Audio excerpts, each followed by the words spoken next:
കുഞ്ഞൂട്ടി, എൻ്റെ കുഞ്ഞൂട്ടി.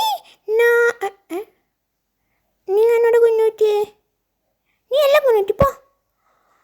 എന്താണ് നീ നോക്കി പേടിപ്പിക്കാനോ? ഒന്നും പറ്റില്ല. ഒന്നും പറ്റില്ല, എനിക്കൊന്നും പറ്റില്ലേ. അവനോട് തട്ടി. ഇവിടെ ഒരു ഓട്ടം ഉണ്ടായിരുന്നല്ലോ, കുഴി ഉണ്ടായിരുന്നു. നന്നായിട്ടുണ്ട്. ചേച്ചി ഒന്നോട് തട്ടി വേണോ? അന്നൊക്കെ ഞാൻ ചേച്ചിയെ കുറിച്ചോളാം. ഒന്നോടി തട്ടി. അയ്യോ, അമ്പടെ മോളി ഇവിടെ ഇരിക്കും. ചേച്ചിക്ക് ചൂച്ചോട്ടെ, ചൂച്ച്. ചേച്ചി അപ്പടെ ചേച്ചി. ചേച്ചി വേണോ?